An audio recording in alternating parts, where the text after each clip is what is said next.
السلام عليكم ورحمة الله وبركاته.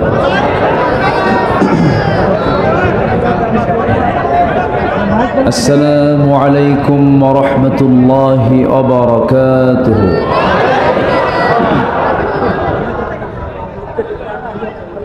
إن الحمد لله الأكرم الذي خلق الإنسان وكرم وعلمه من البيان ما لم يعلم،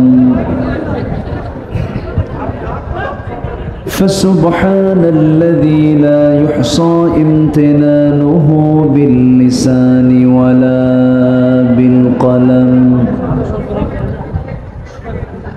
نشهد أن لا إله إلا الله وحده لا شريك له، ونشهد أن سيدنا وحبيبنا ومولانا محمدا عبده ورسوله الذي أرسله بالحق بشيرا ونذيرا وداعيا إلى الله بإذنه وسراجا منيرا. فقد قال الله تعالى في كلامه المجيد وفرقانه الحميد: أعوذ بالله من الشيطان الرجيم. بسم الله الرحمن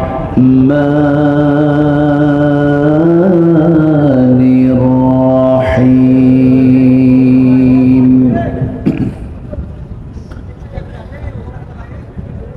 إن الذين آمنوا وعملوا الصالحات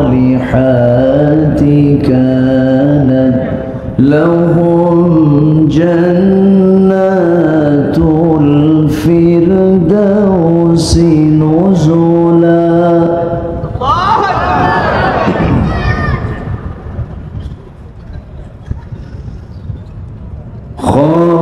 خالدين فيها لا يبغون عنها حولا.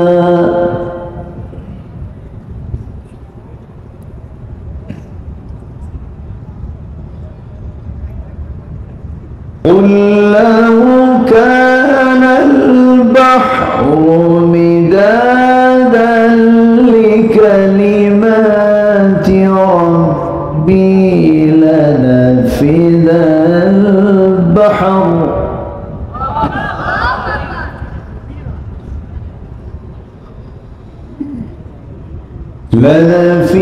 البحر قبل أن تنفد كلمات ربي ولو جئنا بمثله مددا.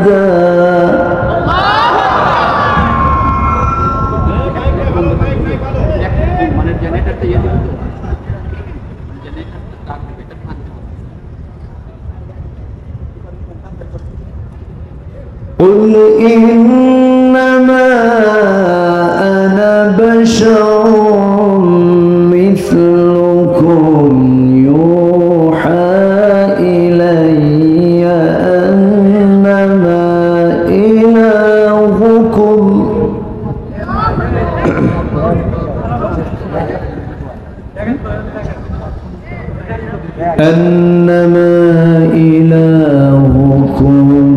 إله واحد.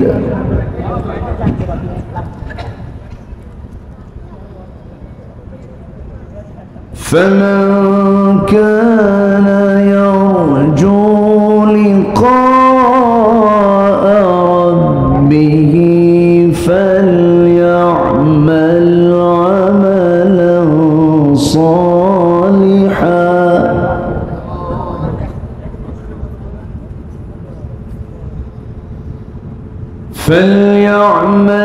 عملا صالحا ولا يشرك بعبادة ربه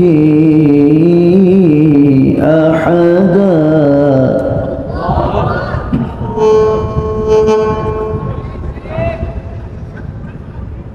الله أكبر.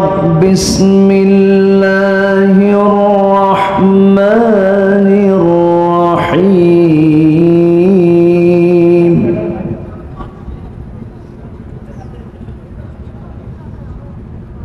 إن الله وملائكته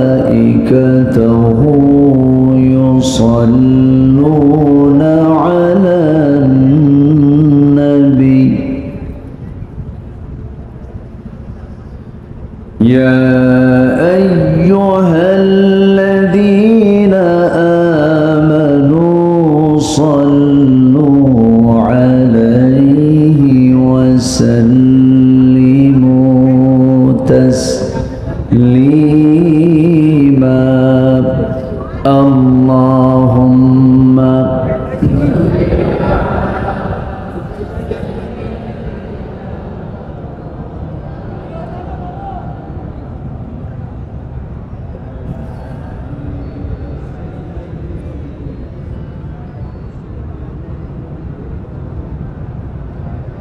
একটু মোহাম্মত দিয়ে নবীর প্রেমে মাতোয়ারা হয়ে জবান খুলে আওয়াজ দিয়ে জোরালো কণ্ঠে সবাই বলুন আল্লাহুম্মা সাল্লি আলা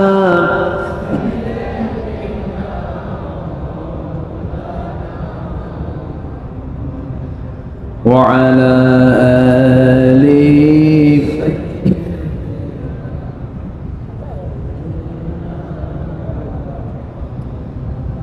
আমি কোরআনের সুর মাঝে শুনেছি যে নাম, আজানের সুর মাঝেও শুনেছি সে নাম।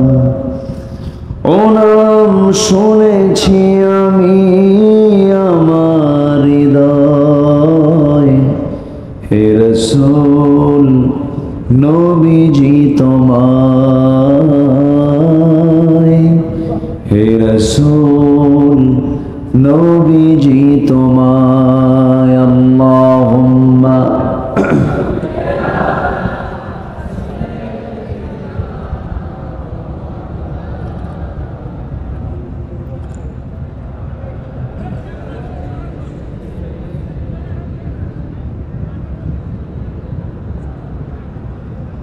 সবাই বলুন বালাগাল উলা বিকামালিহি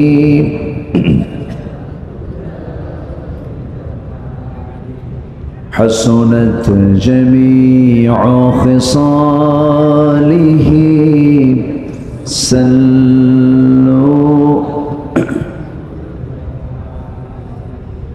সিরাজুল মিল্লাতা তুনহি ফখরে দো আলম দিলবারে মৌলা হো শরীফুল আম্বিয়া নসখা কুল আদিয়ান দিগর হো বলগল উলা বিকমালিহি كشف التجى بجماله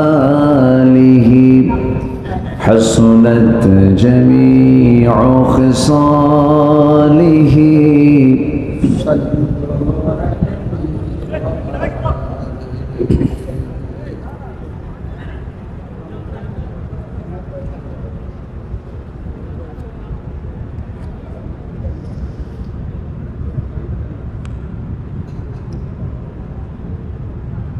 দেশের উত্তরাঞ্চলের পাবনা জেলার আটঘরিয়া উপজেলার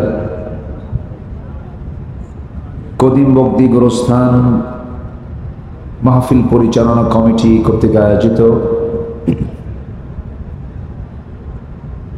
বাৎসরিক ইসলামী জালসা 2024 সেপ্টেম্বরে আয়োজিত আজকের এই মহৎ আয়োজনে সম্মানিত সুযোগ্য সভাপতি উস্তাজুল আসাতিজা, বয়োবৃদ্ধ জ্ঞানবৃদ্ধ প্রথিতযশা আলেমে দ্বীন, ঐতিহ্যবাহী পুষ্পপাড়া কামিল মাদ্রাসার অনারেবল এক্স প্রিন্সিপাল,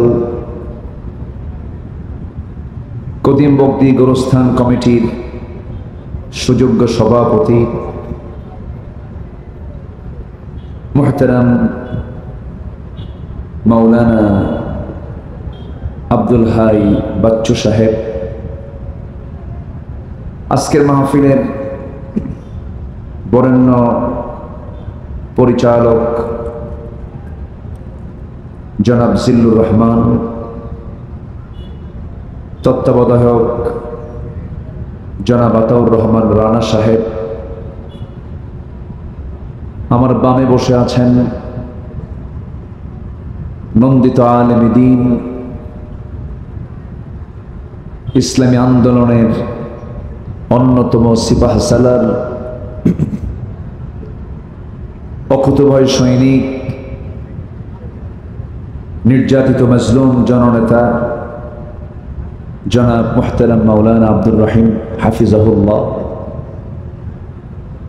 উপস্থিত হাজরাত উলামায়ে কেরাম, ফদলায়ে ইজাম, সুশীল সমাজ, জাতির শ্রেষ্ঠ সন্তান, শিক্ষক মণ্ডলী, জাতির বিবেক, সাংবাদিক বৃন্দ, সামনে উপস্থিত দূরে কাছের বিভিন্ন স্থান থেকে ছুটে আসা কালেমা ঝান্ডাবাহী, তৌহিদের পতাকাবাহী, দ্বীন ইসলামের নরসারদুল বীর মুজাহিদ, প্রাণ প্রিয় সম্মানিত দ্বীনি ভাইরা, আড়ালে বসে আছেন শ্রদ্ধেয়া সম্মানিতা মা বোনেরা, আলোচনার সূচনায় আনুষ্ঠানিকতার মধ্য দিয়ে আমার পক্ষ থেকে আবারও দিল খোলা সালাম, আসসালামু আলাইকুম ওয়া রাহমাতুল্লাহি ওয়া বারাকাতুহু। সবাই কেমন আছেন? আমাকেও প্রশ্ন করেছেন। আল্লাহ তাআলা আমাকে আপনার মতোই আপনার কাতারেই রেখেছেন, বলছি আলহামদুলিল্লাহ। আমি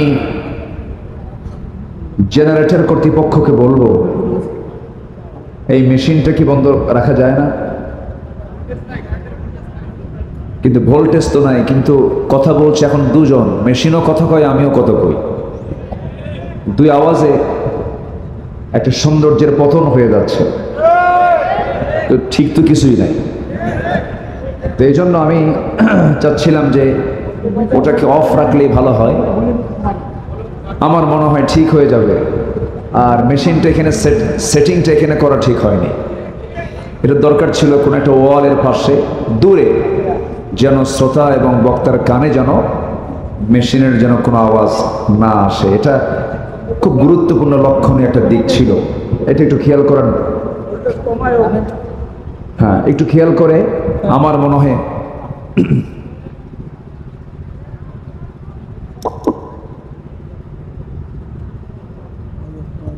জি সম্মানিত হাজির, দেখেন তো একটা নীরব পরিবেশ। জি, মহান রব্বুল আলামিনের শুকরিয়া যে আমরা আসতে পেরেছি, গতবার আসতে দেয়নি, এবার আসতে পেরেছি। আলহামদুলিল্লাহ বলবেন না? জোরে বলুন আলহামদুলিল্লাহ। যারা আসতে দেয়নি তারা কোথায়?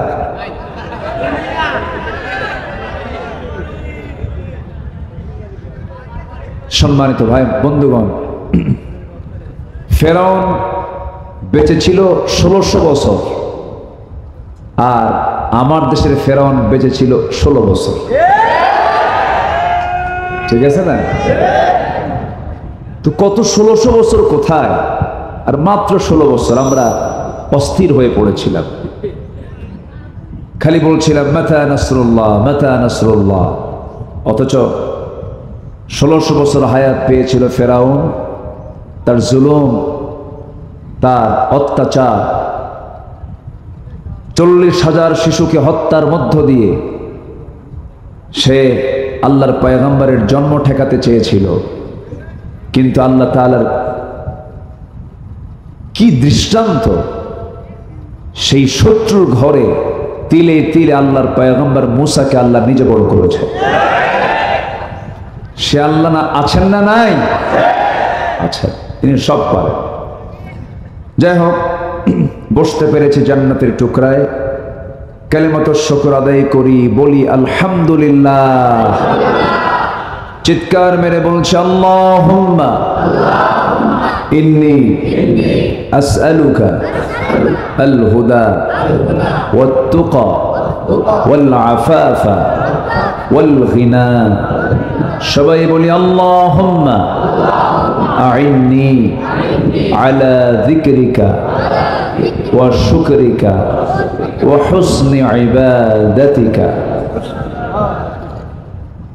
আমরা আল্লাহ তাআলার শুকর আদায় করে নিলাম। আমার পাশে যিনি বসে আছেন, তিনি আমাকে সকাল বিকাল পড়াতে পারবেন। তার ইলম, তার ইলমের গভীরতা, হাজার হাজার ছাত্রের, হাজার হাজার আলেমের তিনি উস্তাদ। আল্লাহ তুমি তার হায়াতকে লম্বা করে দাও। বুড়া মানুষ বাঁচার দরকার আছে না নাই? আসতে বললেন যে না, ভেজাল মনে হয়। বুড়ো আছে যেখানে বরকত আছে সেখানে বুড়োদের থাকা দরকার আছে। পুরাতন চাউল ও এলাকায় কথা আছে। আচ্ছা, যাক, আলহামদুলিল্লাহ। সম্মানিত হাজিরিন, আমি ঢাকা থেকে যখন আসছিলাম প্রচুর বৃষ্টি, যমুনা ব্রিজও বৃষ্টি, রোডে আসছি রোডেও বৃষ্টি। হঠাৎ করে আমি বোয়ালিয়া পার হয়ে দেখি মাটি শুকনা। তো ভাবলাম কি যে আছে নসিবে। আল্লাহকে বললাম, আল্লাহ কোরআন শোনার জন্য তুমি একটা ব্যবস্থা করে দাও। আল্লাহ আমাদের জন্য সহজ করে দিয়েছেন, বলি আলহামদুলিল্লাহ। সম্মানিত হাজিরিন, আমি আমার অভ্যাস অনুযায়ী কোরআনে কারীমের গুরুত্বপূর্ণ একটা সূরা, যে সূরাটার নাম আল্লাহ তাআলা দিয়েছেন সূরাতুল কাহাফ। সূরাতুল কাহাফ থেকে আমি শেষে 4টা আয়াতে কারিমা তেলাওয়াত করেছি। যদি কোনো বান্দা সূরাতুল কাহাফ প্রতি জুমাবারে পড়ে, এই দুনিয়া থেকে আসমান পর্যন্ত ওই বান্দার জন্য আল্লাহ তাআলা নূর দিয়ে মুনাফফার করে দেন, এবং বড় বড় ফিতনা থেকে, এমনকি দাজ্জালের ফিতনা থেকে আল্লাহ তাআলা তাকে রেহাই দিবে, যে বান্দা এই সূরাতুল কাহাফের এই আমলটা করবে। সেই সূরাতুল কাহাফের আমি শেষ থেকে তেলাওয়াত করেছি। আমার অভ্যাস অনুযায়ী সেই তেলাওয়াতকৃত আয়াতকে সামনে রেখে কিছু কথা বলতে চাচ্ছি। ওয়ামা তাওফীকি ইল্লা বিল্লাহ আলাইহি তাওয়াক্কালতু ওয়া ইলাইহি উনীব। আসুন আমরা সোজা সে আয়াতের দিকে চলে যাচ্ছি। কথা বলা যাবে না তো, এখানে কথা বলে কে? হাত দিয়ে কাজ করেন, কথা বলা যাবে না। জি, আমরা যেখানে বসে আছি এই জায়গার বরকত কি সবচেয়ে কম না সবচেয়ে বেশি? কিসের কারণে? আচ্ছা, এখানকার সম্মান কম না বেশি? এই মাহফিলের সৌন্দর্য যদি কেউ নষ্ট করে, তার শাস্তিও কম হবে না বেশি হবে? বেশি হবে। সৌন্দর্যের ব্যাঘাত করা যাবে না। মাহফিলের সৌন্দর্য রক্ষার দায়িত্ব একার না সবার? একার না সবার? শৃঙ্খলা রক্ষার জন্য 1 নম্বর শর্ত হচ্ছে, যে যেখানে আছেন নামাজে দাঁড়ালে যেমন, ইমামের পিছনে জামাতে নামাজে দাঁড়ালে যেমন আর পিছনে যাওয়ার উপায় নাই সালাম ফেরে না পর্যন্ত, ঠিক তেমনি কোরআনের আলোচনা যেখানে শুরু হবে এখান থেকে নড়ারও কোনো সুযোগ নাই। এটা ইবাদত, কিন্তু এটা কি ইবাদত। ইবাদত মনে করে যে যেখানে আছেন সাহাবীদের মতো গুণ অর্জন করে, আমার রাসূল যখন কথা বলতেন সাহাবে কেরাম চুপ করে বসে থাকতেন, নড়াচড়া তো দূরের কথা, উড়ন্ত পাখি মাথার উপরে বসতো, টের পেত না মানুষ না গাছ। পিনপতন নীরব হয়ে আমরা বসে থাকবো, জোরে বলি ইনশাআল্লাহ। কিসের সম্মানে? কোরআনের সম্মানে। কোরআন যারা মানে, কোরআন যারা পড়ে, কোরআন যারা শিখে, কোরআন যারা শিখায়, তারা হচ্ছে এই পৃথিবীর ভিতরে সবচাইতে শ্রেষ্ঠ বান্দা। আমার কথা না, নবীর কথা, নবীর কথা। খায়রুকুম মান তাআল্লামাল কুরআনা ওয়া আল্লামাহু। আলেম পাশে থাকলে একটু সুবিধা আছে, কোথাও কোনো গ্যাপ থাকলে এটা পূরণ হয়ে যায়। বলি আলহামদুলিল্লাহ। তাহলে এই কোরআনটা পৃথিবীর কোরআন না আসমানের কোরআন? আসমান থেকে নাজিল করেছেন কে? আসতে বলবেন না, তিনি কে নাজিল করেছেন? আল্লাহ। কোরআন তার নিজের পরিচয় একবার দিয়েছে না বারবার দিয়েছে? বারবার। যেখানেই যাবেন আগে কোরআন সম্পর্কে আগে কোরআন ক্লিয়ার করেছে, আমি কে, আমার পরিচয়টা কি। আল্লাহ রাব্বুল আলামিন এক জায়গায় বলছেন সূরা বনী ইসরাঈল 9 নম্বর আয়াতে বলছেন, ইন্না হাযাল কুরআনা ইয়াহদি লিল্লাতী হিয়া আকওয়াম ওয়া ইউবাশশিরুল মুমিনিনা আল্লাযীনা ইয়া'মালুনাস সালিহাত আন্না লাহুম আজরান কাবীরা। কোরআন কার উপর নাযিল হয়েছে? কোরআন তাও জানিয়ে দিচ্ছে, আলহামদুলিল্লাহিল্লাযী আনজালা আলা আবদিহিল কিতাব ওয়া লাম ইয়াজআল লাহু ইওয়াজা। জোরে বলুন আল্লাহু আকবার। কোন সময় নাজিল হয়েছে, কোন মাসে নাজিল হয়েছে, দিনে না রাতে, সব বক্তব্য কোরআনে অস্পষ্ট না সুস্পষ্ট? সুস্পষ্ট। সব আল্লাহ ক্লিয়ার করেছেন। এটা অস্পষ্ট কোনো কিতাব নয়, কিতাবুম মুবিন, সুস্পষ্ট একটি কিতাব, যার মধ্যে সংসদ পরিচালনার পদ্ধতি আছে।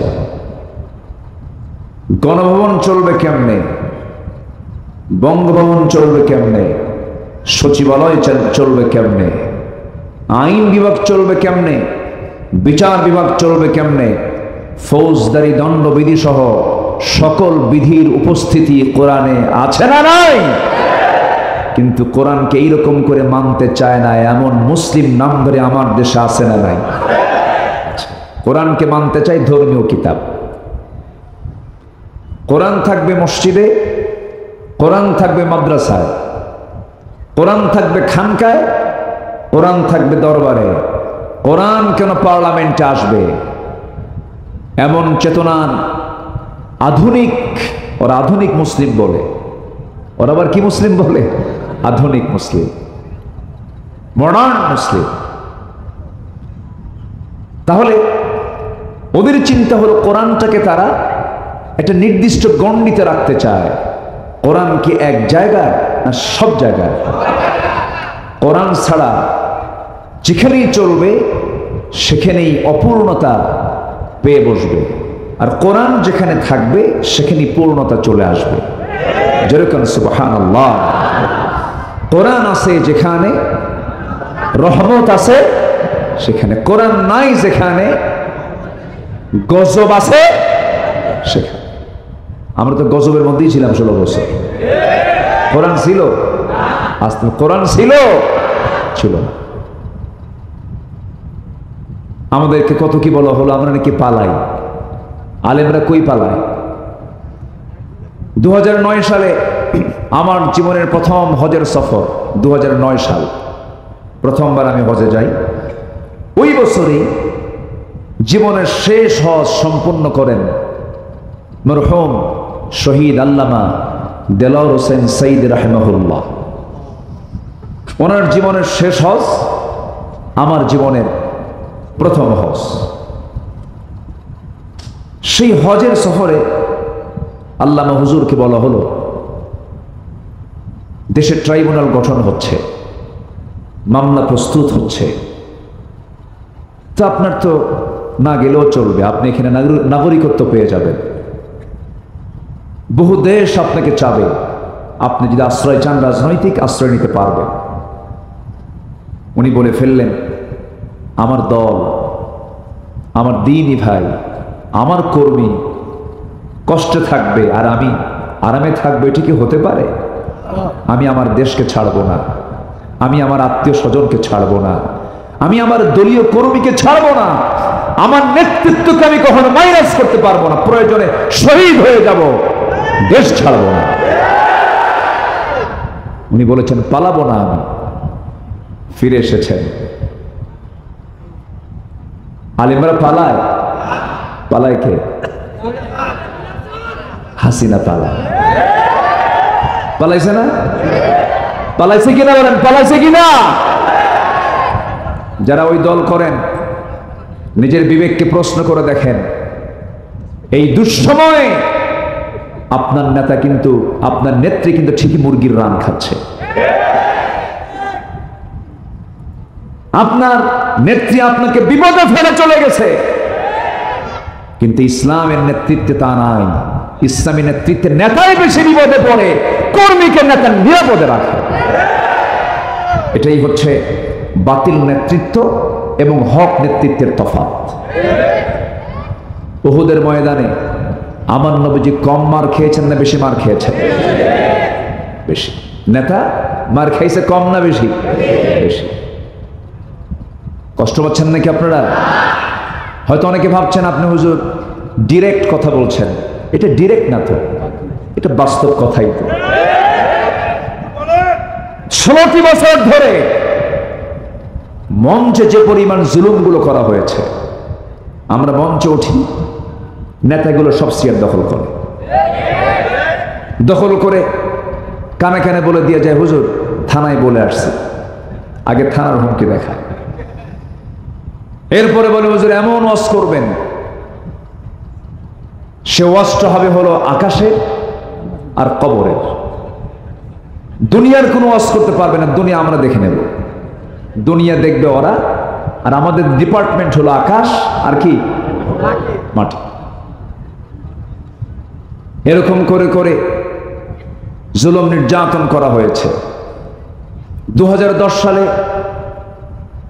আমার পাশে যিনি বসে আছেন, ওনারা তো জীবন্ত সাক্ষী, অনেক কিছু, তার অনেক কিছুর সাক্ষী তারা। 2010 সালের 10 এবং 11ই ফেব্রুয়ারি পাবনার মাটিতে আল্লামা সাইদ রাহিমাহুল্লাহর শেষ সফর। উনি ফেব্রুয়ারিতে মাহফিল করে গেলেন, 26শে জুন আমার সঙ্গে ঢাকায় তার শেষ কথা, শেষ সাক্ষাৎ। 30শে জুন তাকে গ্রেফতার করা হলো।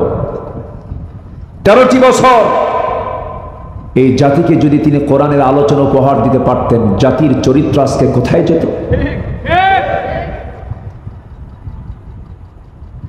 কত পথহারা যুবক বা মানবদ্ধ সন্তান তার বক্তৃতা শুনে বাপমার অনুগত হয়েছে। অস্ত্রের ঝনঝনিনীর রাজনীতি ছেড়ে দিয়ে ইসলামের রাজনীতি, সেই মানুষ গড়ার কারিগর এই মুসলিম উম্মার একটি বিশাল সম্পদ আটকিয়ে রেখে 13 বছর পরিবারের হক, মার হক, সন্তানদের হক, জাতির হক, সমাজের হক, সব হক থেকে বঞ্চিত করা হয়েছে। শেষমেশ তাকে বেঁচে রাখাও হয়নি, পরিকল্পিতভাবে জেল থেকে বের করে হসপিটালাইজড করে পরিকল্পিতভাবে সাজানো নাটক তৈরি করে ষড়যন্ত্রমূলক রাজনৈতিক রাষ্ট্রীয় হত্যা তাকে করা হয়েছে। সব গোমর ফাঁস হয়ে যাবে, উন্মোচন হবে সবকিছু ওই ডাক্তারকে ধরতে পারলে। তার গ্রেফতার আমরা দাবি করছি, তাকে গ্রেফতার করা হোক। অবশ্যই তাকে গ্রেফতারের মধ্য দিয়ে এই সত্য উন্মোচন করার দরকার আছে না নাই? সম্মানিত ভাইরা, অনেক কথা আছে, মঞ্চ উঠলেই আল্লামা সাইদির কথা বারবার মনে হয়। এই দেশে এক সময় ওয়াজ হতো রাত 1টার দিকে, ওয়াজ তো হতো না, হতো আওয়াজ।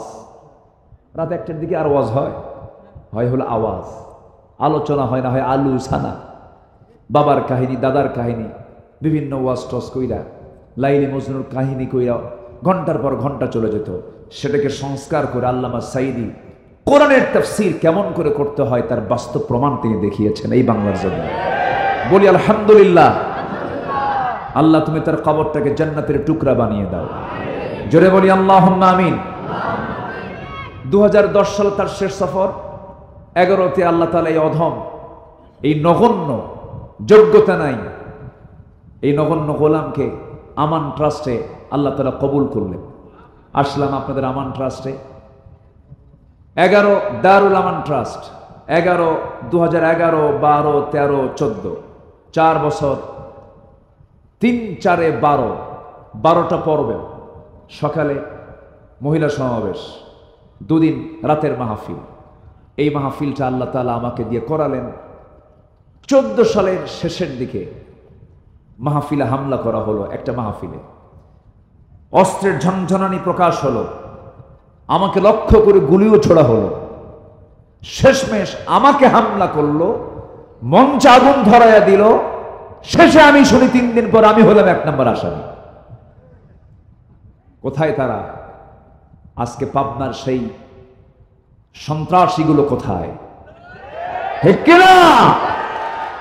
এই সমস্ত আচরণকে আল্লাহর ওলি করে না, সন্ত্রাসরা করে। কোথায় তারা? আল্লাহ নাই? আসতে বলবেন না, আল্লাহ আছেন না নাই? কোরআন থেকে আমরা শুনবো কথা, কার গায়ে লাগলো এটা আমাদের দেখার তো কোনো বিষয় নয়। যার গায়ে লাগবে তার সমস্যা, ঠিক কিনা? কোরআন শুনে যদি কারো গায়ে লাগে তাহলে ভাবতে হবে ওর সমস্যা, কোরআনের সমস্যা নয় এটা। কিন্তু ওদের কাছে মনে হয়েছে কোরআনেরই সমস্যা। এই জন্য তারা কোরআনকে অচল করতে চেয়েছিল। অচল করতে নিয়ে এমন অচল হয়েছে ওরা, খুঁজেও পাওয়া যাচ্ছে না, ঠিক কিনা? তবে আমাদেরকে ব্যক্তিগত মান উন্নয়ন করতে হবে। জাতিগত হিসাবে আমার দেশের মানুষ সত্য কথা বেশি বলে না, মিথ্যা কথা বেশি বলে। খুব ভালো চরিত্র না? আস্তে কয়, ভালো চরিত্র। আমি মাঝে মাঝে বলি কি জানেন, কোন বান্দার যদি একটা আমল থাকে মিথ্যা কথা না বলা, ওর চাইতে দুনিয়ার শ্রেষ্ঠ পীর আর দ্বিতীয় জন হতে পারে না। যে ব্যক্তি মিথ্যা ছাড়বে তার জন্য জান্নাত ওয়াজিব হবে। জোরে বলি সুবহানাল্লাহ। আমার বন্ধুগণ, জান্নাত পাওয়ার জন্য তো বেশি আমল লাগবে না।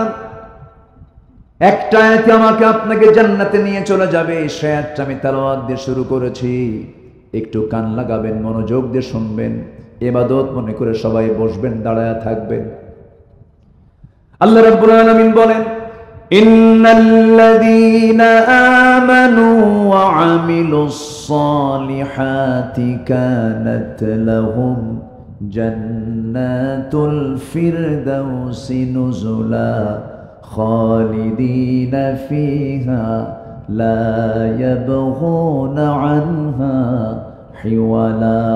জোরে বলুন আল্লাহু আকবার। ইন্না নিশ্চয় আল্লাযীনা যারা আমানু, যারা ঈমান আনবে, ওয়া আমিলুস সালিহাত, সাথে যারা নেক আমল করবে, ভালো ভালো আমলগুলো করবে, এই 2টা আমলের ফলাফল হলো আল্লাহ নিজে বলছেন আমি তাদের জন্য 1 নম্বর জান্নাত, জান্নাতুল ফিরদাউস বরাদ্দ রেখে দিয়েছি। কয়টা আমল বলেন? কয়টা আমল? এই 2টা আমল আমাকে আপনাকে মজবুত করতে হবে। নাম্বার 1 হলো ঈমান টানতে হবে, ভালো করে ফ্রেশ ঈমান হতে হবে। নির্ভেজাল ঈমান হতে হবে। মানুষের শরীরে যেমন ক্যান্সার হয়, যার কোনো অ্যান্সার থাকে না, তেমন ঈমানের কিছু ক্যান্সার আছে, যে ক্যান্সার ঈমানের মধ্যে ঢুকলে পরে তার ঈমানটা খেয়ে শেষ করে ফেলে, সে জান্নাত পাবে না। ক্যান্সার আক্রান্ত ঈমান আনা যাবে না, ভেজাল ঈমান আনা যাবে না, ফ্রেশ ঈমান আনতে হবে। আল্লাহ রাব্বুল আলামিন ঈমান আনার ব্যাপারে আরেক জায়গায় তাকিদ দিয়ে বলছেন, ইয়া আইয়ুহাল্লাযীনা আমানু আমিনু, ভালো করে তোমরা ঈমান আনো, আমাকে ভয় করার মতো তোমরা ভয় করো, আমাকে জানার মতো তোমরা জানো, তাওহীদের জ্ঞান তোমরা হাসিল করো। ঈমান আছে, আমল নেই হবে না, আমল আছে কিন্তু তাকওয়া নাই হবে না। ঈমানও লাগবে, আমলও লাগবে। আবার ঈমানটা আপনি রক্ষা করার জন্য ইসলামের দরকার আছে না নাই? ঈমান এবং ইসলাম বীজ এবং গাছের মতো। বীজ এবং গাছ, অর্থাৎ বীজ যদি ভালো হয় গাছ ভালো হয়, বীজ যদি দুর্বল হয় গাছও দুর্বল হয়। এই জন্য চারার গাছের মধ্যে যেমন অঙ্গাঙ্গী জড়িত সম্পর্ক থাকে, ঈমান এবং ইসলাম তেমনি চারা গাছের মতো। ঈমান, ইসলাম, তাকওয়া, আমল। ঈমান আছে, ইসলাম মানা হবে না। ইসলাম আছে, ঈমানও আছে, কিন্তু তাকওয়া নাই, তাও হবে না। ঈমান, ইসলাম, তাকওয়া সবই আছে, কিন্তু আমল নাই, তাও হবে না। সব এই চারটা জিনিস লাগবে কি লাগবে না? আসতে লাগবে কি লাগবে না? কয়টা জিনিস বলেন? কয়টা? ঈমান, ইসলাম, তাকওয়া, আমল। বলেন, ঈমান, ইসলাম, তাকওয়া, আমল। এই চারটা যদি ঠিক থেকে যায়, তারা ঠিকানা জান্নাত হয়ে যাবে। জোরে বলি সুবহানাল্লাহ। সম্মানিত ভাইয়েরা, সবার আগে আমাদের টার্গেট থাকতে হবে, পৃথিবীর কেউ খুশি হোক অথবা বেজার হোক, এতে কোনো আমার যায় আসে না। সবার আগে সন্তুষ্ট করার জন্য চূড়ান্ত চেষ্টা থাকতে হবে। কার সন্তুষ্টি? আসতে বলবেন না, কার সন্তুষ্টি? আল্লাহ। এই সন্তুষ্টি আল্লাহর অর্জনে চুল পরিমাণ অবহেলা করার সুযোগ নাই।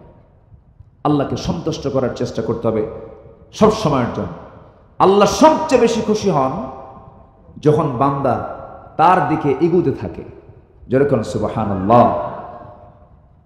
আল্লাহ নিজে বলছেন, ওয়াল্লাযীনা জাহাদু ফীনা, যারা আমার পথে আসার জন্য চেষ্টা করে, লানাহদিয়ান্নাহুম, লামে তাকিদ, নুনে তাকিদ, লানাহদিয়ান্নাহুম সুবুলানা। সাবিলের বহুবচন হচ্ছে সুবুল। আমি তার জন্য এক রাস্তা না, যারা আমার পথে আসতে চায় আমি তার জন্য অসংখ্য রাস্তা বের করে দিই। তাহলে আমি চেষ্টা করব, আমাকে রাস্তা বের করে দিবেন তিনি কে? আসতে বলবেন না, তিনি কে? আল্লাহ তাআলা। সম্মানিত ভাইয়েরা, রাসূলকে মারার জন্য রওনা দিয়েছিলেন একজন সাহাবী। ঈমান আনার আগে রাসূলকে হত্যা করে ফেলবেন, তার নাম হলো ওমর। তার নাম কি বলেন তো? নাম শুনছেন তো? বাড়ি কই বলেন? বাড়ি কোথায়? কেউ তো কর না। অনেকদিন আগে এক মাহফিলে বললাম, ওমর চেনেন কে? ওমরে ফারুক কে কে চেনেন? সামনে থেকে এক ছেলে দাঁড় হয়ে বলে, হুজুর আমি চিনি। কে? আমাদের বাড়ির দোতলায় ভাড়া। বুঝলেন তো?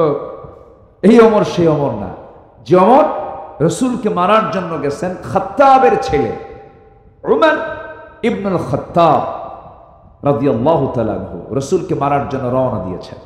মেরেই ফেলবেন রাসূলকে। কেন? বাপ দাদার ধর্মে চুনকানি মেরেছে, ধর্মীয় অনুভূতিতে আঘাত এনেছে, মেরে ফেলবে, এই চিন্তা নিয়ে রওনা হয়ে গেছে। কিন্তু মাঝপথে আটকে গেলেন কোনো কিছুর কাছে না। কিসের কাছে? বলেন বলেন বলেন বলেন, কিসের কাছে? তাহলে কোরআন যদি কাউকে একবার নিয়ে নেয়, কোরআন হেদায়েত যদি কারো কপালে জোটে, পৃথিবীর কোনো মানুষ তাকে পথভ্রষ্ট করতে পারে। রাসূলকে মারার জন্য যে লোকটা যায়, বলেন তো সে লোকটা কি আগে ভালো ছিল? কি দুঃসাহসী! রাসূলকে মারার জন্য রওনা দিয়েছেন তিনি। কিন্তু কোন গোপন ষড়যন্ত্র, কণ্ঠকণ্ঠের যন্ত্রের মধ্য দিয়ে তাকে জানান দিয়ে দেওয়া হলো। যখন তার সামনে যখন কোরআন খচিত সে আয়াতটা যখন চলে এলো, কোরআন আয়াত সূরা তাহা যখন তিনি পড়লেন, সূরা তাহা পড়ার সঙ্গে সঙ্গে তার দিলটা এত নরম হয়ে গেল। খিয়ারুকুম ফিল জাহেলিয়া খিয়ারুকুম ফিল ইসলাম, জাহেলি যুগেও যারা শ্রেষ্ঠ, ইসলামী যুগেও তারা শ্রেষ্ঠ। এই ওমর ফারুক কিন্তু জাহেলি যুগে কোন জেনার কাজে অংশগ্রহণ করেন নাই, কোন নেশার জগতেও তারা পা দেন নাই। তারা সেই জগৎ, সেই সময়ে তারা ভালো ছিলেন, চারিত্রিক দিকগুলো সুন্দর ছিল। দেখবেন অনেক হিন্দু মানুষও আছে নেশা করে না, জেনার কাছে যায় না, ইমান না থাক, কিন্তু এগুলো আকাম কুকাম করে না। আবার অনেক মুসলমান আছে হজ করে কিন্তু আকাম কুকামের রাজা আছে না নাই? সাইয়েদনা ওমর ফারুক রাদিয়াল্লাহু তাআলা আনহু কালিমা রমিয় সুরা পান করতে বাধ্য হলেন কেন? কোরআন তাকে পরিবর্তন করে দিয়েছে। তিনি উল্টান হয়ে ফেরত চলে আসলেন কোরআনের দিকে। তিনি মনে মনে চিন্তা করছেন, কি আমি কিতাবটা পড়লাম, তাহা মা আনজালনা আলাইকাল কুরআনা লিতাশকা, এত সুন্দর মিল, এত সুন্দর ছন্দ, এটা তো মানব রচিত কোনো মতবাদ হতে পারে না। সঙ্গে সঙ্গে ওমর ফারুক রাদিয়াল্লাহু তাআলা আনহু রাসূলকে মারার জন্য যখন তিনি নিয়ত করেছেন, নিয়তটা পাল্টায় গেছে। আবু বকর সিদ্দিক রাদিয়াল্লাহু আনহু বলছেন, হুজুর, খাত্তাবের ছেলে ওমরের মেজাজ আমি জানি, আমরা প্রস্তুতি নিচ্ছি, মেরে ফেলবো। রাসূল বলছেন, না রে আবু বকর, আমার মনে হয় ওমরের দিলটা ইসলামের জন্য কবুল হয়ে গেছে। দোয়া করেছেন মুহাম্মদ সাল্লাল্লাহু। দাওয়াতি কাজ করতে গেলে দোয়ার দরকার আছে না নাই? যে লোকটাকে আপনি দাওয়াত দেবেন সেই লোকটার জন্য দোয়া করা দরকার।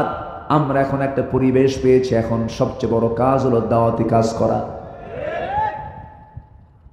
আমার ভাইকে জাহান্নাম থেকে বাঁচানো যায় কেমনে? এখন বই বের করলে সমস্যা নেই, এমন একটা সময় গেছে কোরআন বের করলে জঙ্গি বলে আখ্যা দিয়েছে তারা। হাদিসের বই বের করতে দেয়নি, কোরআন বের করতে দেয়নি, বুখারীর কিতাবকে তারা জঙ্গির কিতাব বলে আখ্যা দিয়েছে। এত বড় জুলুম শাহী চেপেছিল আমাদের এই জাতির ঘাড়ে। সম্মানিত ভাইয়েরা, একটু আমরা শ্বাস নিতে পারছি, আবার ভাববো না যে আমরা বিজয় পেয়েছি। না, বিজয় সেই দিনই হবে যেদিন এদেশের আকাশে কালিমার পতাকা বিজয়ী বেশে উড্ডীন হবে। আল্লাহর কালিমা বিজয়ী বেশে উড্ডীন হোক বাংলার জমিনে। সবাইকে চান। সংসদ চলবে কোরআন দিয়া, সচিবালয় চলবে কোরআন দিয়ে। এই মতের পক্ষে রাজি আছেন কারা কারা? হাত উঁচু করে দেখা।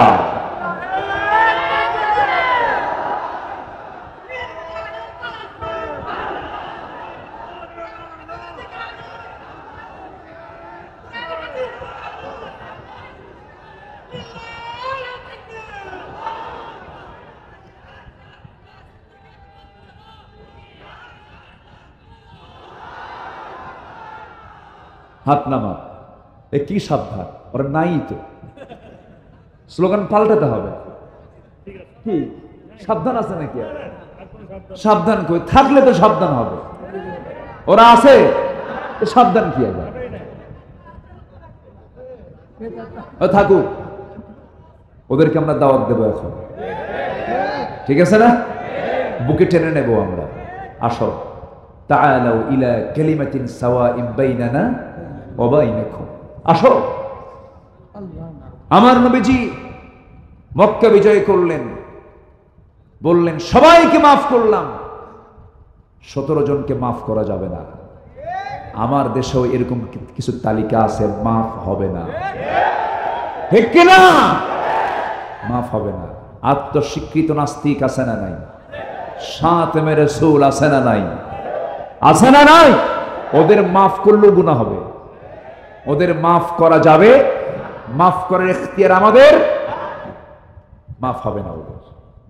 কিন্তু আমভাবে রাসূল সবাইকে মাফ করে দিয়েছেন। মাফ করে মক্কায় ঘুরতেছেন, সবাই তো ভয় অস্থির। মক্কার বাসিন্দারা, হাইরে আমরা মুহাম্মদ রে তাড়ায় দিছি, কি যে করবে আজকে, রক্তের বন্যা বয়ে যাবে। কিন্তু হয়ে গেছে উল্টা।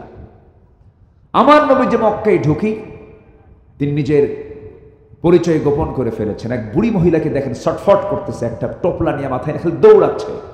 রাসূল বলেন, মা কই যান? মুহাম্মদ ঢুকছে। আল্লাহু আকবার বলবেন না? কোথায় ঢুকছে? মক্কায় ঢুকছে, শেষ করে ফেলবে। তাই তো আপনার তো নিতে কষ্ট হচ্ছে, টোপলাটা আমার দেন, নাও তাড়াতাড়ি নিয়ে চলো, মুহাম্মদ থেকে বাঁচতে হবে। দেখেন কি অপপ্রচার চালাইছিল মক্কার কুরাইশরা। কি কথা কি বোঝা গেল? মানে মক্কার কুরাইশদের অপপ্রচারটা এত তুঙ্গে ছিল যে সবাই সন্দেহ করছে মুহাম্মদ বুঝি সব শেষ করে ফেলবে। আমার নবীজি বুড়ির গন্তব্যের একদম চূড়ান্ত জায়গায় পৌঁছে গিয়ে টোপলাটা রেখেই বললেন, মা এখন আমি চলি। চট করে তাকে হাতটা চেপে ধরে টেনে ধরে বলতেছে, না আমি তোমাকে যেতে দেব না। মক্কায় তো এরকম ভালো মানুষ খুঁজে পাওয়া মুশকিল, তোমার পরিচয়টা কি? আমার রাসূল বলছেন, মা ওই যে মক্কা থেকে এত দূর পর্যন্ত আপনি যার ভয়ে আতঙ্কিত হয়ে এত দূর পর্যন্ত চলে আসছেন, সেই আতঙ্কিত নামটাই আমি মুহাম্মদ সাল্লাল্লাহু আলাইহি ওয়াসাল্লাম। বুড়ি মহিলা কান্দে আর বলে, ও আমার কওমের লোকেরা, তোমরা কাকে ভয় পেয়েছ? এ তো জগৎধন্য মানুষ, সে তো মানব সেবার জন্য প্রস্তুত, আমরা তার সেবা নেওয়ার জন্য প্রস্তুত নই। আমরা পড়লাম লা ইলাহা ইল্লাল্লাহ। আমার নবীজি ব্যবহার দিয়ে পৃথিবী জয় করেছেন, আমরা মাফ করে দেব। কিন্তু মাফ হবে না, আমি কইছি না মাফ হবে না, কিছু মাফ হবে না। আর কিছু মাফ করার জন্য ওয়াল কাযিমিনাল গায়য ওয়াল আফিনা আনিন নাস আল্লাহু ইউহিব্বুল মুহসিনিন। আল্লাহ তাআলা নিজেও বলেছেন, মাফ করে দাও। তুমি মাফ করবে, আল্লাহ তোমাকে মাফ করে দিবেন।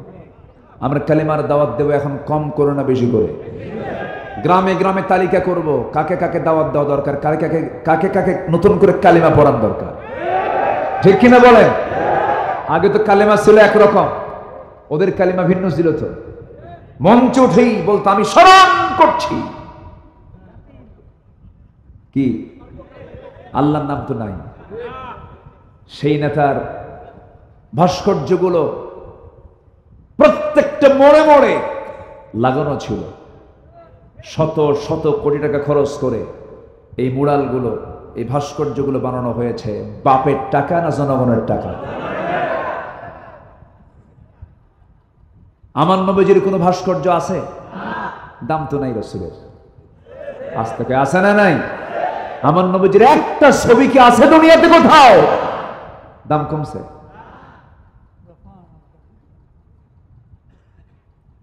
ভাস্কর্যের পক্ষে যদি ইসলাম থাকতো,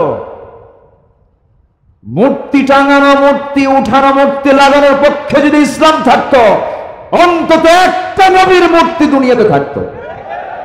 আছে? আর কি এক্সাম্পল নেবেন আপনি? কি উদাহরণ নেবেন আপনি?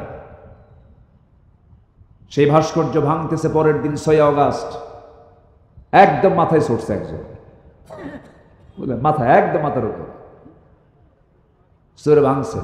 প্রশ্ন করছে ডক্টর ইউনূসকে যে আপনার দেশে এরকম করে একজন সম্মানিত ব্যক্তির ভাস্কর্য ভাঙতেছে, মাথা ভাঙতেছে, আপনার প্রতিক্রিয়া কি? এই প্রশ্ন আমারে করেন কেন? ওনার মেয়েরা করেন, তার বেটিরা করেন।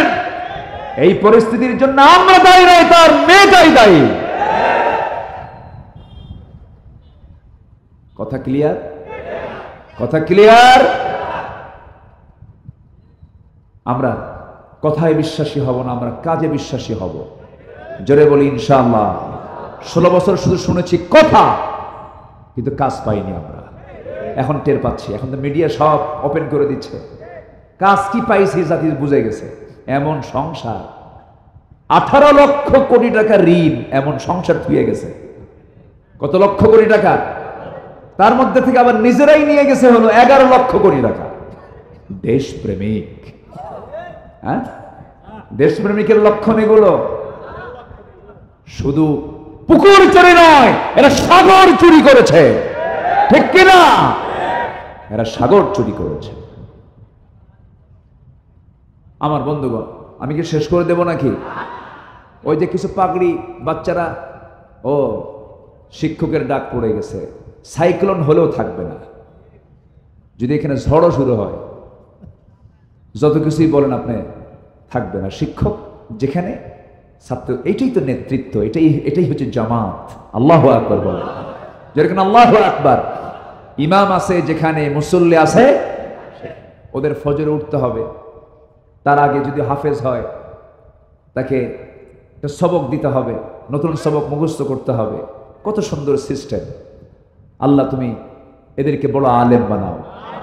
আবার ইনি আবার কোথায় কোন হাফিজা মাদ্রাসার ছাত্র, যে পিছনে যাচ্ছে, যায় উনি আবার চান্স নিছে, এই চান্স আমি চাই। বসেন বসেন। আমি কোন সূরা থেকে কথা শুরু করেছি বলেন তো, মনে আছে আপনাদের? কাহাফ মানে হলো গুহা। কাহাফ মানে কি বলেন? গুহা। আসহাবুল কাহাফ, আন্না আসহাবাল কাহাফি ওয়ার রাকিমি কানু মিন আয়াতিনা আজাবা। আল্লাহু আকবার। মুহাজির ছিলেন, হিজরত করে দেশ ছেড়েছিলেন জালিম বাদশার অত্যাচার থেকে বাঁচার জন্য। আল্লাহ তাআলা তাদের এই হিজরতকে কবুল করলেন। এখন পর্যন্ত ঘুমায় তারা ওই গুহার মধ্যে, কিয়ামত পর্যন্ত ঘুমাবে। আল্লাহ তাদের পাহারা দিচ্ছেন। মুহাজিদের সাহায্যকারী কে?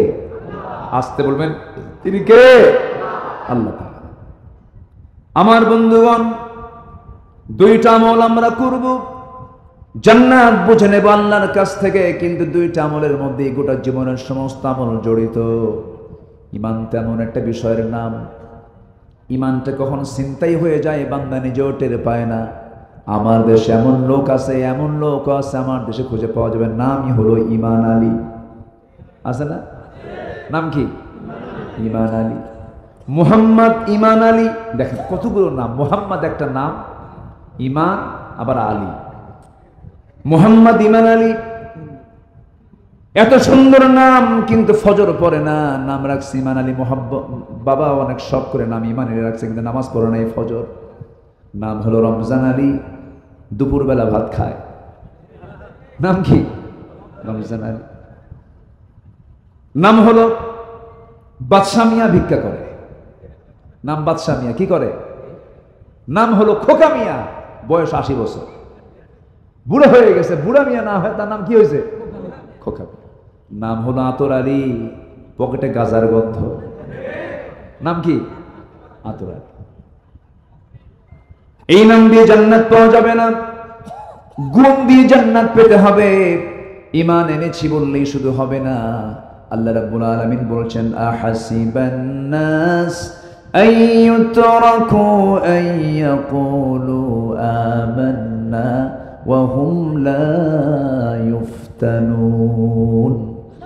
মানুষের কি ধারণা, ঈমান এনেছি আর আমি তাকে পরীক্ষা ছাড়া এমনি ছেড়ে দেব? না না, অবশ্যই তাকে পরীক্ষা করা হবে। এই পৃথিবীতে সবচেয়ে বেশি পরীক্ষা দিয়েছেন আল্লাহর নবীরা। আশাদ্দুন নাসি বালাউল আম্বিয়া সুম্মাল আমসাল ফাল আমসাল। এই দুনিয়াতে যত বালা মুসিবত এসেছে, সবচেয়ে বেশি বালা মুসিবতের সম্মুখীন হয়েছেন হলো আল্লাহর নবীরা। আদম আলাইহিস সালাতু ওয়াস সালাম এবং মুসলিমীয় দুই একজন নবী ছাড়া এই পৃথিবীতে অধিকাংশ নবী তারা মাজলুম ছিলেন, অত্যাচারিত ছিলেন। বিশেষ করে আমরা সবাই জানি আমাদের জাতির পিতাকে। আরো জোরে, আরো জোরে, আরো জোরে।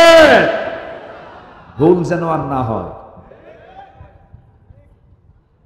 আসতে পারে, ঠিক কিনা? ভুল কি আর হবে? জাতির পিতা কে? এটা কার দেওয়া?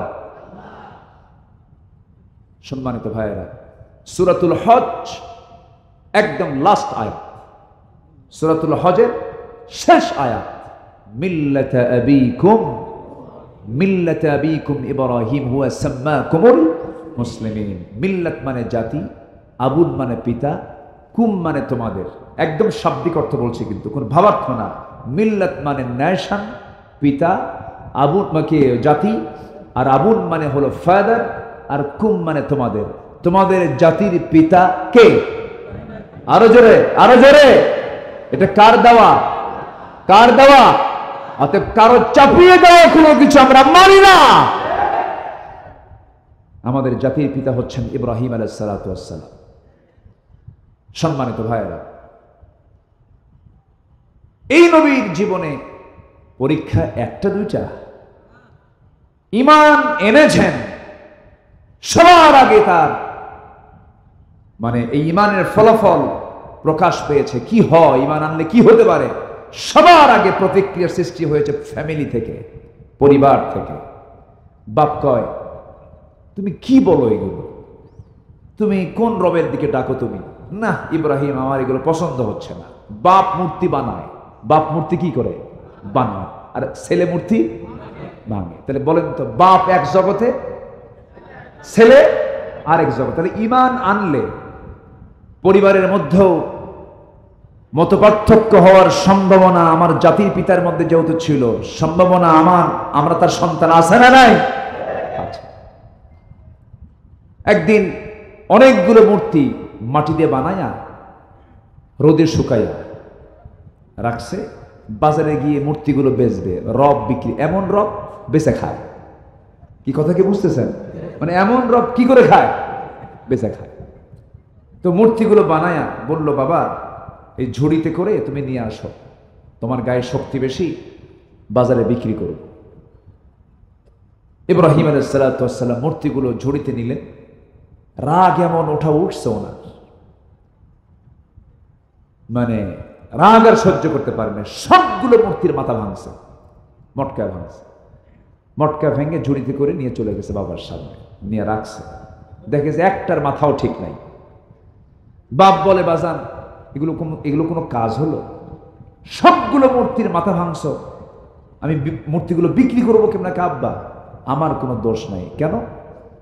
ঝুড়ি যখন মাথায় নিলাম দেখি ওদের মধ্যে গৃহযুদ্ধ শুরু হলো। কি যুদ্ধ? গৃহযুদ্ধ। আমি বললাম থাম। এই থাম থাম করতে করতে নিচে নামাতে সব শেষ। এখন বাপ মনে মনে চিন্তা করে গ্রামার তো খাটালি, আমি তো আর এই জবাব দিতে গেলে আমি হেরে যাব। যদি বাপ জবাব দেয়, ওরা মারামারি করার যোগ্যতা আছে ওদের নড়াচড়া, ওরা কথা বলতে পারে না, মারামারি করতে পারে না, ওরা কেমনে মারামারি করলো? তো আমি যদি এই কথা বলি তাহলে তো পাল্টা জবাব আমার ছেলের কাছে আছে। কিচ্ছু বললো না, কোনো জবাব নেই। সন্তান এই কাজ করে বুঝা দিচ্ছে বাবা এটা জড়, শক্তিহীন, নিষ্প্রাণ, যার কিচ্ছু নাই, সে আমার রব হতে পারে না।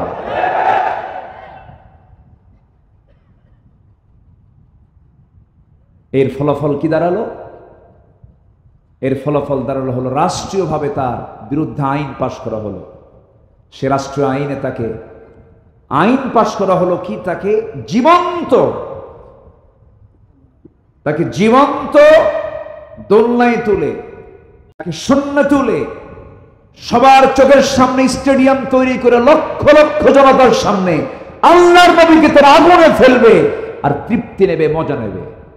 আল্লাহ বললেন আমার খালিলকে তোরা আগুনে ফেলে মজা নিবি, উল্টা ঘটনা ঘটায় দেব। জোরে কোন সুবহানাল্লাহ। ওরা জানেই নাই যে ঘটনা এটা ঘটবে। আগুনের কাজ তো জ্বালায় দেওয়া, ওরা তারা জানে না যে আগুন এরকম উল্টা হবে। ওরা কি জানে? আল্লাহ বললেন যা জ্বালায় দে। আল্লাহ এমন ঘটনা ঘটালেন পৃথিবীর ইতিহাসে একটাই ঘটনা ঘটেছে ইব্রাহিমের জীবন। আল্লাহু আকবার। নিক্ষেপ করছে আগুনে। ইমানের কি শক্তি! আগুন জান্নাতের টুকরা হয়ে যায়। জোরে কোন সুবহানাল্লাহ, আরো জোরে কোন সুবহানাল্লাহ। পরীক্ষা কি কম? আস্তে পরীক্ষা কি কম? আমার বন্ধুগণ, ঈমান এনেছি আমরা। এই যে মুরব্বী আব্দুর রহিম সাহেব, তিনি একসঙ্গে খেতে খেতে বসে গল্প করতে করতে তিনি বললেন, পাবনাতে আমি একমাত্র সবচেয়ে বেশি সময় আমাকে কারাগারে থাকতে হয়েছে। 2 বছর 2 মাস জেলখানা। এই যে তার পরিবারের হক তিনি আদায় করতে পারলেন না, মায়ের জানাজাটাও করতে দেওয়া হয় নাই। এই যে জুলুম, এই যে নির্যাতন, আমার বন্ধুগণ আমি এতদিন ছিলাম না, আমারও জেলখানায় ছিলাম। এক মুরব্বী দেখি 87 বছর বয়স, জেলখানায় নতুন তিনি ঢুকলেন।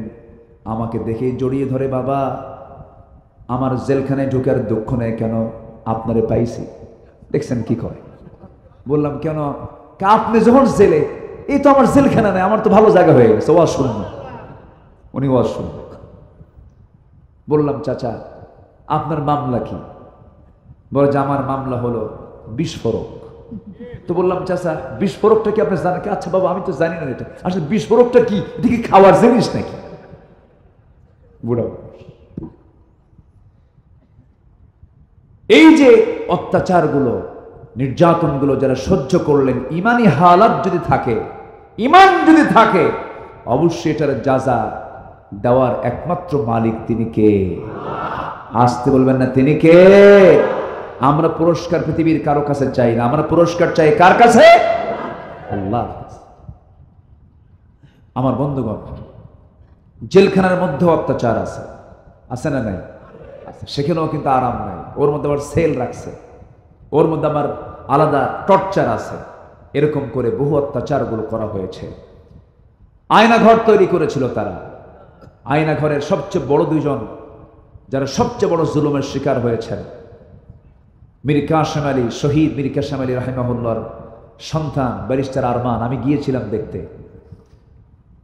অধ্যাপক গোলাম আজম রাহিমাহুল্লাহ, খুব মজার জায়গা। বলি আলহামদুলিল্লাহ, আমি খুব খুশি হয়েছে। আজকে আমাকে খুব আগে ভাগে উঠায় দিয়েছে। খুব ভালো কাজ করছেন। এটা যদি পারেন আরো আগে উঠায় দিবে, এটা আরো ভালো। কারণ সবকিছুর যৌবনই সব খেলা হয়, বুড়া কালে কোনো খেলা হয় না, ঠিক কিনা? মেসির বয়স এখন যত বাড়বে, মেসি কি আর ভালো খেলোয়াড় হবে? বুড়া হয়ে গেলে আর পারে না, অবসর হয়ে যায়। এর মানে আমি বলতেছি না ফুটবল খেলা